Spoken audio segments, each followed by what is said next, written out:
O presidente Luiz Inácio Lula da Silva já adiantou aos auxiliares dele aqui no Palácio do Planalto que pretende manter com Donald Trump um tom descontraído, franco, direto, espontâneo e respeitoso nessa reunião que ele vai ter com o presidente dos Estados Unidos na Malásia. Essa reunião bilateral está prevista para acontecer no domingo, conforme antecipou Tainá Falcão ontem aqui na CNN, e eu apurei que essa tentativa, de fazer a reunião vai ser no fim da tarde. Então deve acontecer no domingo, no fim da tarde, lá do horário de Kuala Lumpur, e pela manhã, no horário de Brasília, por conta do fuso, eles estão na frente. Então, domingo de manhã, sintonize na CNN cedo, viu? Porque estaremos nessa cobertura. Então, eles vão se encontrar aí no contexto da reunião de cúpula da ASEAN, que é a Associação de Nações do Sudeste Asiático. E aí, eu apurei também que o formato preferido pelo Brasil é que o seguinte, que os dois líderes, Lula e Trump, possam ter uma conversa primeiro a sós. E, na sequência, o encontro seja ampliado para a participação das equipes presidenciais. Só que esse modelo ainda está sendo discutido entre os dois países. Bom, caso haja também essa reunião mais ampliada, a ideia é que sejam incluídos nessa audiência. Provável que participem pelo lado brasileiro os ministros Mauro Vieira, que é das Relações Exteriores, Alexandre Silveira, de Minas e Energia, Carlos Fávaro, da Agricultura e Pecuária, e também o assessor-chefe adjunto da Assessoria Internacional da Presidência, Aldo Faleiro. No momento, a proposta do Brasil é permitir que qualquer assunto possa ser discutido ali na mesa, exceto temas relacionados à democracia e soberania brasileiras.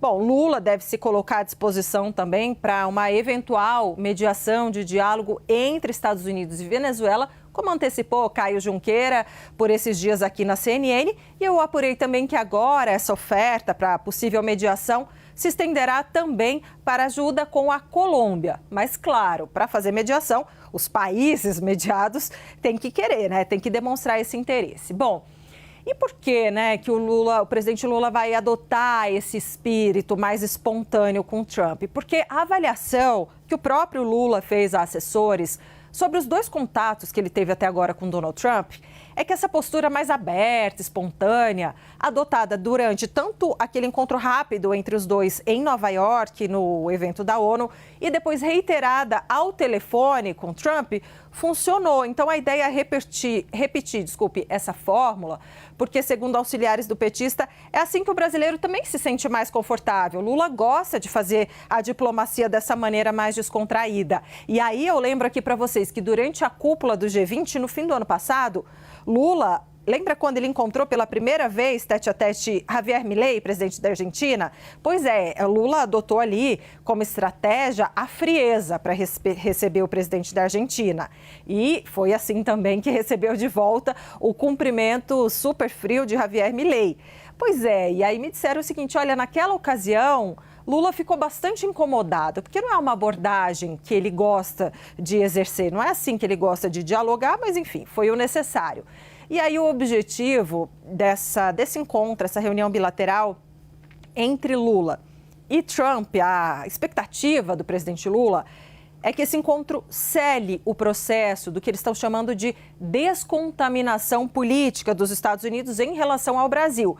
E que a partir daí, a esperança é de que as negociações possam focar em questões comerciais. E também, claro, no fim das sanções a autoridades brasileiras, pelo menos, Yuri Pita, é isso que o Brasil vai tentar, A gente sabe que o presidente Lula já anunciou, olha, para mim não tem assunto proibido, podemos conversar sobre tudo, mas a gente já sabe que tem alguns assuntos ali que estarão presentes nas cartas de Lula. Boa tarde para você, Yuri Pita. É isso, Débora. Boa tarde para você, para todos que nos acompanham aqui no 360. E, como você disse, quer dizer, é uma aposta na excelente química ainda, de que naquela conversa olho no olho entre os dois líderes, se chegue ali, se desanuvie essa tensão toda que tem marcado a relação desde o início do governo Donald Trump, chegou no seu ápice ali com o anúncio do tarifaço em julho e o início dessa cobrança propriamente dita, mas desde a Assembleia Geral da ONU para cá, ou seja, desde o fim de setembro, já estamos falando aí de praticamente um mês, de uma situação um pouco mais amena, ou pelo menos do caminho sendo pavimentado para, como você bem ouviu das suas fontes, despolitizar esta relação, descontaminar da politização esta relação entre dois países que são centenários e são os dois países mais relevantes aqui das Américas, as duas maiores democracias ocidentais em número de população.